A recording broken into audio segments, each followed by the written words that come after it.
Convido a igreja a lermos a palavra de Deus, que se encontra no Evangelho de Lucas, capítulo de número 9.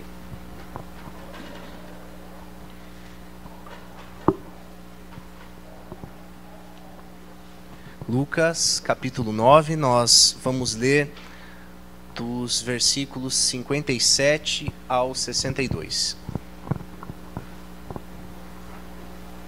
Lucas 9, versículos dos 57 ao 62. Diz assim a palavra do Senhor. Enquanto seguiam pelo caminho, alguém disse a Jesus: "Vou segui-lo para onde quer que o Senhor for." Mas Jesus lhe respondeu: "As raposas têm as suas tocas, e as aves do céu têm os seus ninhos, mas o Filho do Homem não tem onde reclinar a cabeça." A outro, Jesus disse: "Siga-me." Mas ele respondeu: "Senhor, deixe-me primeiro ir sepultar o meu pai." Mas Jesus insistiu: "Deixe que os mortos sepultem os seus mortos. Você, porém, vá e anuncie o reino de Deus." Outro lhe disse: "Senhor, quero segui-lo, mas permita que antes disso eu me despeça das pessoas da minha casa." Mas Jesus lhe respondeu: "Ninguém que põe a mão no arado e olha para trás é apto para o reino de Deus." Amém. Vamos orar mais uma vez? Pai, obrigado pela tua palavra que é alimento para as nossas vidas, que é consolo, que é orientação, que é sabedoria do Senhor para nós, Pai. Nós te pedimos, Pai, que neste momento o Senhor fale conosco, que cada um de nós, Pai, receba do Senhor aquilo que o Senhor deseja revelar às nossas vidas, Pai, a tua boa vontade a cada um de nós, Pai. Fala conosco, é o que nós te pedimos, em nome de Jesus. Amém. Irmãos, mais uma vez é uma alegria poder trazer a palavra à igreja. Agradeço a Ione pelo convite. E, bem, está frio. O cheirinho dos caldos, né, podem tirar a nossa concentração, mas graças a Deus que depois, né, não serão só o cheiro dos caldos, né? A gente vai poder saboreá-los, graças a Deus. E, bem, é um sábado, né? Poderíamos estar fazendo tantas outras coisas, mas estamos aqui reunidos, né, para, em comunhão, nós buscarmos ao Senhor, nós celebrarmos a nossa união com Cristo, a união uns com os outros, e isso é algo muito especial. E isso faz parte daquilo que nós chamamos de discipulado, né, de viver como um discípulo e como uma discípula do Senhor. Por isso, gostaria de trazer a respeito do texto que nós lemos essa noite, algo a respeito da vida de um discípulo de Jesus. Algo que é fundamental para a nossa experiência de fé, para a nossa vida cristã, e que nós não devemos perder de vista em momento algum.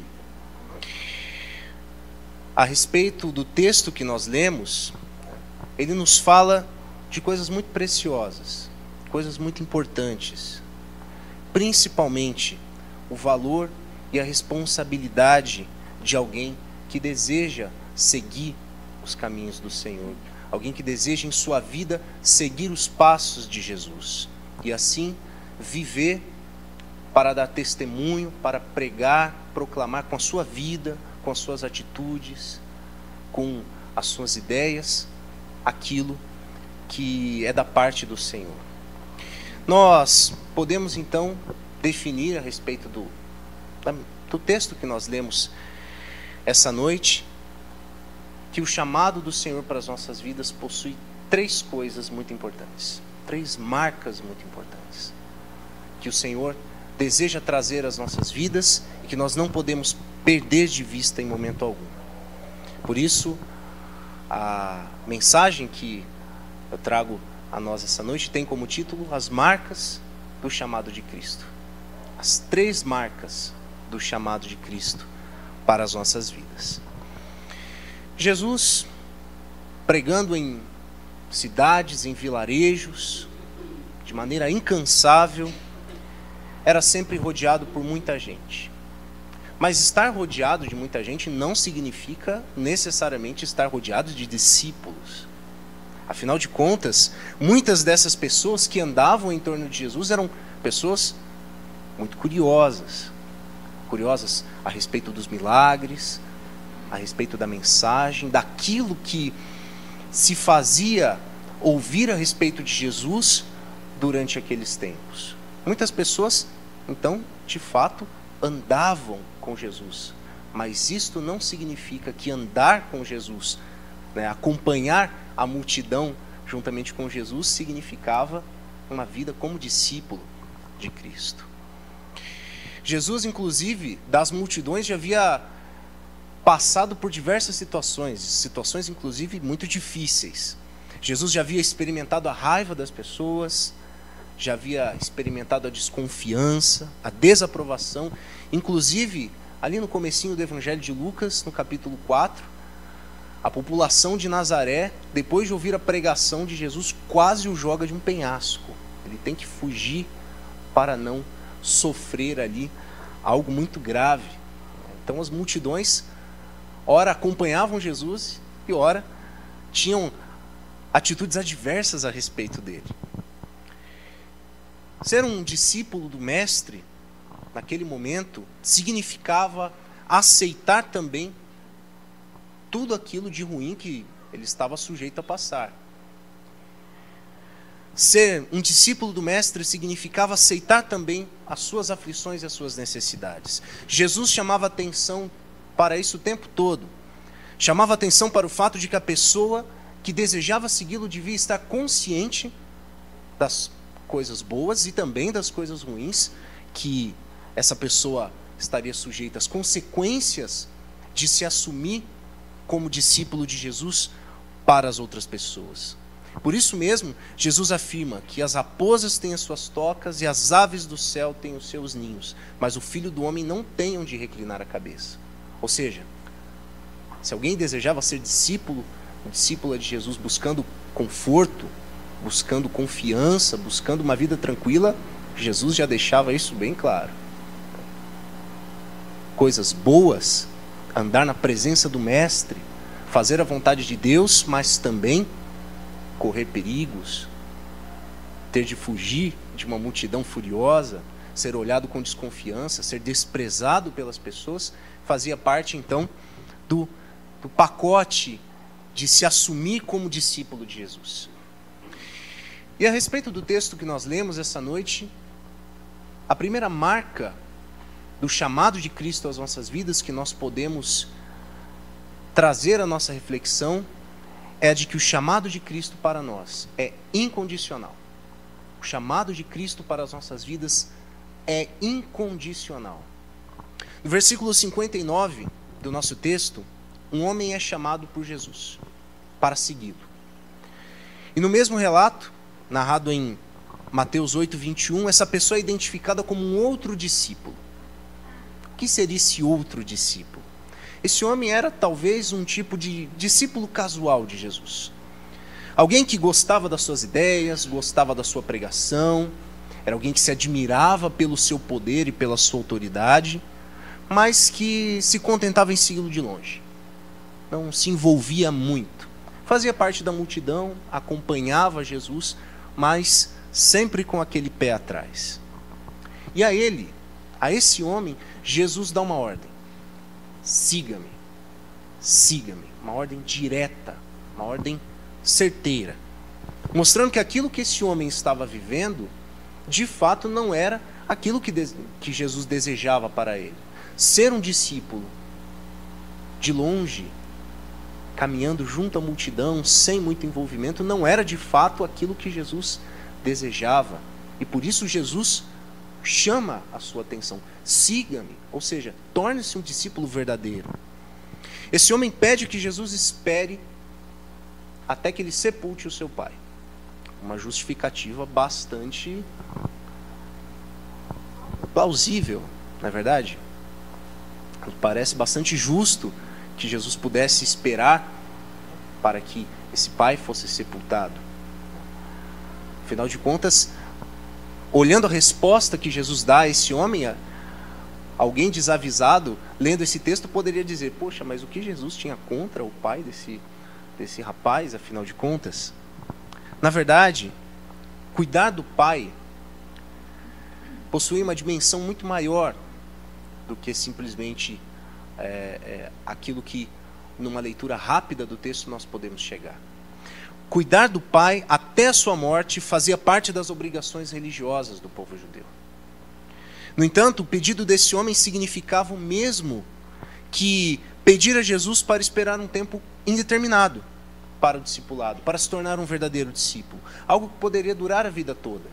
Afinal de contas, o texto não nos diz se este pai era jovem, se era idoso, se estava bem de saúde. Este tempo poderia durar muitos anos. Isso mostra como o chamado de Cristo na vida desse homem era colocado como a última das suas possibilidades, a última das suas prioridades, muito longe de ser algo de fato urgente, colocado em primeiro lugar na sua vida. E em resposta, Jesus deixa uma palavra dura a esse homem: deixe que os mortos sepultem os seus mortos. Você, porém, vá e anuncie o reino de Deus. A resposta de Jesus é enfática. Aqueles que são chamados para serem discípulos devem dar prioridade às coisas de Deus. Buscar a presença do Senhor, buscar fazer a vontade do Senhor em primeiro lugar nas suas vidas. Os mortos dessa passagem são as pessoas que não são discípulas, que não estão nos caminhos do Senhor, que se ocupam e colocam suas prioridades naquilo que é passageiro, naquilo que de fato não é o essencial. A questão aqui não era esperar a morte do pai, porque se fosse isso, com certeza Jesus teria certamente olhado, né, de maneira mais acolhedora aquela situação do jovem. O problema não era a morte do pai, o problema era utilizar um dever religioso para não fazer a vontade do Senhor, para deixar de seguir, para seguir a Cristo apenas quando o momento fosse adequado. Aqui nós temos uma situação a qual todos nós estamos sujeitos a passar, sem exceção. O chamado de Cristo para as nossas vidas, para seguirmos uma vida segundo os valores do reino de Deus, não leva em consideração planos pessoais, desejos, vontades. Jesus não espera de nós, irmãos, um momento ideal para fazermos a sua vontade, para buscarmos a sua presença. Muitas vezes, mesmo sem querer, somos levados a colocar em nossa vida planos, projetos, ideias, preocupações como prioridades. E muitas vezes aquilo que tem relação com as coisas de Deus são colocadas como mais um item em uma imensa lista de coisas a se fazer. Mas na verdade o que Cristo quer de nós, o que o Senhor deseja de nós, é que Ele seja prioridade em nossas vidas. Quando Ele nos chama para viver uma nova vida em Cristo, uma nova vida, uma vida de caminhada na presença do Senhor, tudo aquilo pelo qual nós vivemos, tudo aquilo pelo que nós vivemos, tudo aquilo por onde nosso esforço demanda, tudo isso se torna secundário. Buscar ao Senhor é e deve ser a prioridade das nossas vidas. Jesus não espera de nós um momento ideal, se as situações da nossa vida são favoráveis ou não. Nós somos chamados a renunciar a nós mesmos, como está escrito em Lucas 14:33. Assim, pois, qualquer um de vocês que não renuncia a tudo que tem, não pode ser meu discípulo. Seguir nos caminhos do Senhor significa renunciar coisas, renunciar ideias, renunciar projetos. não abandoná-los, mas ao menos colocá-los diante do Senhor, colocá-los na presença de Deus, para que Ele possa fazer de nós aquilo que Ele deseja. A segunda marca do chamado de Cristo para a nossa vida é que esse chamado é imediato. Ele é incondicional. Não há condições, não há momento ideal. E ele é imediato. É para já. Quando o Senhor nos chama, é um chamado imediato. No verso 61, outro homem aparece à presença de Jesus. Mas este homem também impõe uma condição a Jesus. Se coloca na sua presença, está junto da multidão, deseja seguir ao Senhor, mas, mais uma vez, outra condição é imposta a Jesus. Senhor, quero segui-lo, mas permita que antes disso eu me despeça das pessoas da minha casa. Esse homem estava inseguro, não tinha certeza daquilo que deveria fazer. Ele não estava negando abertamente a Jesus, mas mostrava uma atitude de hesitação. Senhor, eu desejo segui-lo, mas primeiro preciso me despedir de casa. No texto original, a palavra despedir-se, a expressão despedir-se, ela tem o sentido de se desligar de uma obrigação, de acabar com algo que precisa ser terminado. Assim nós podemos pensar que esse homem fosse à sua casa se despedir, e isso significasse que fosse vender as suas propriedades, se justificar com a família, acertar pendências, resolver negócios. Ou seja, ele seguiria Cristo, ele sentia esse desejo, mas apenas quando o tempo lhe fosse apropriado, quando as condições da sua vida fossem favoráveis,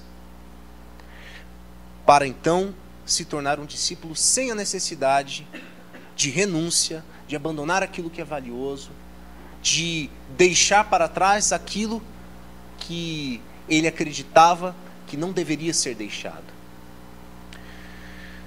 No entanto, Jesus, mais uma vez em resposta, deixa claro que um discípulo deve estar disposto a negar a sua vida imediatamente, na condição em que ela se encontra. Muitas vezes,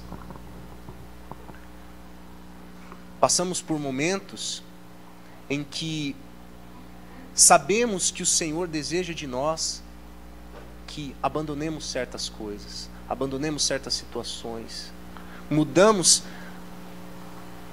o rumo dos nossos projetos, dos nossos planos, e isso nos traz angústia, isso nos traz preocupação.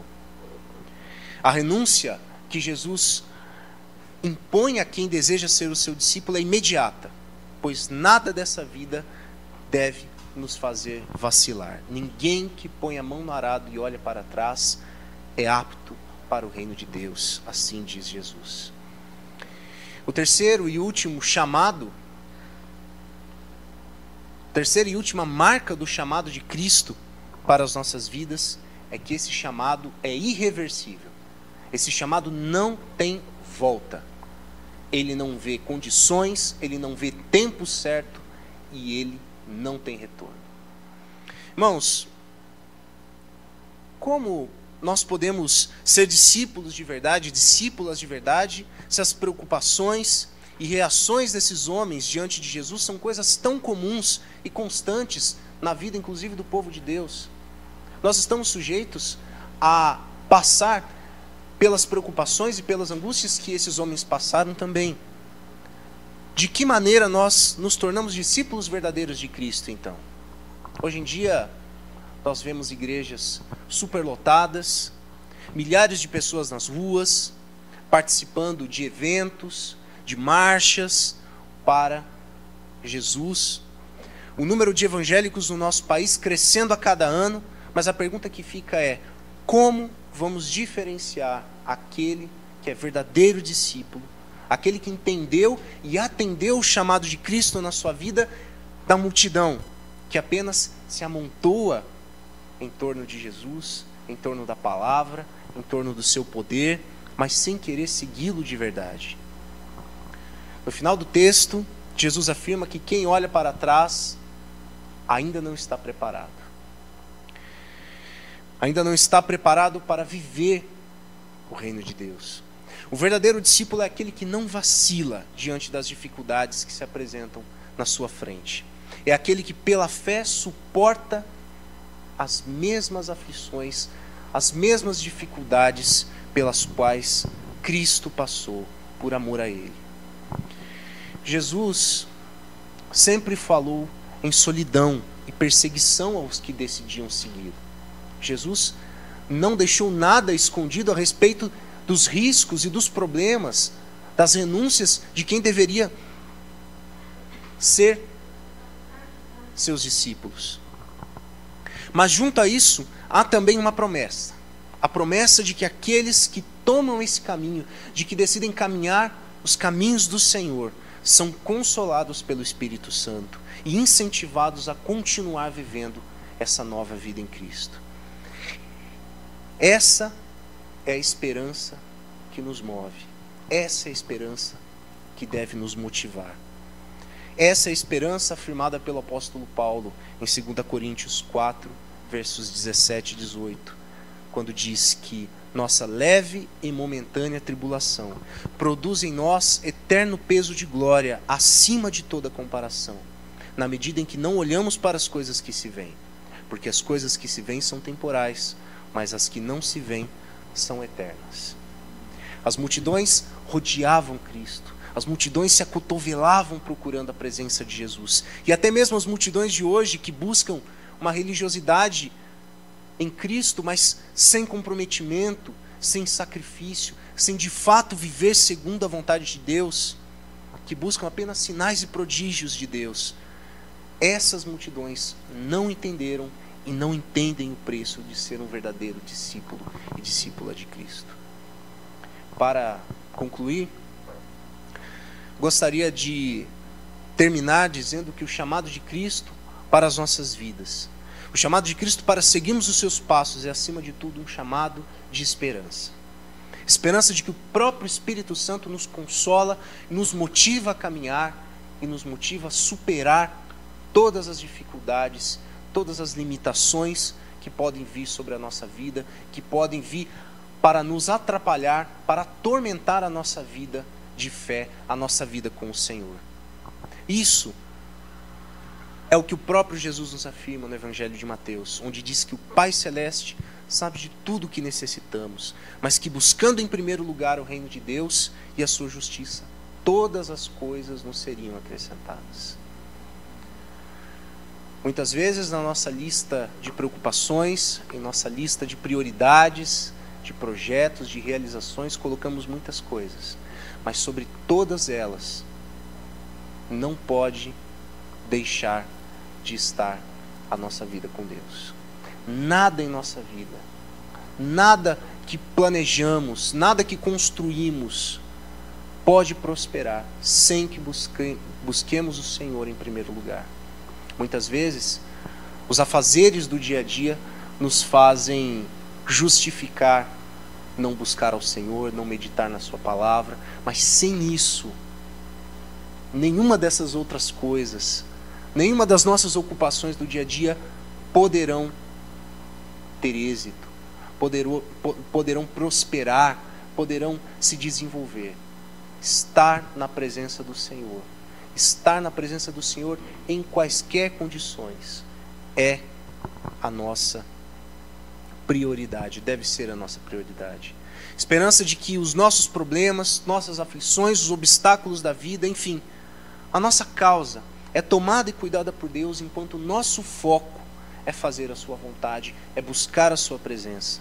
Isso nós devemos ter como centro da nossa vida. A vida de um discípulo é, acima de tudo, a vida de fé. Uma vida de fé no Senhor. Fé naquele que nos chamou e nos capacita para darmos testemunho diante do nosso mundo da ação de Deus em nossas vidas.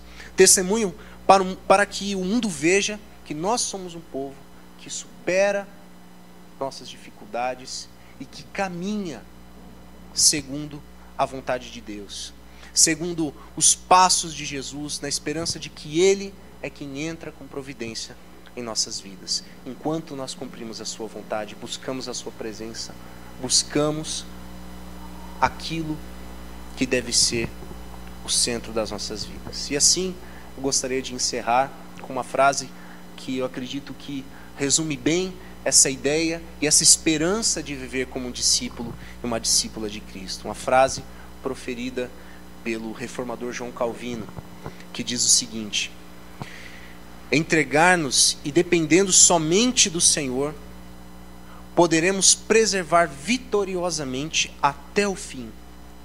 Perseverar vitoriosamente até o fim e continuar em sua graça, sabendo que Ele é fiel e verdadeiro em suas promessas. Assim, nós poderemos experimentar a certeza da sua palavra, de maneira que nossa esperança se firme cada vez mais. Que o Senhor assim nos abençoe.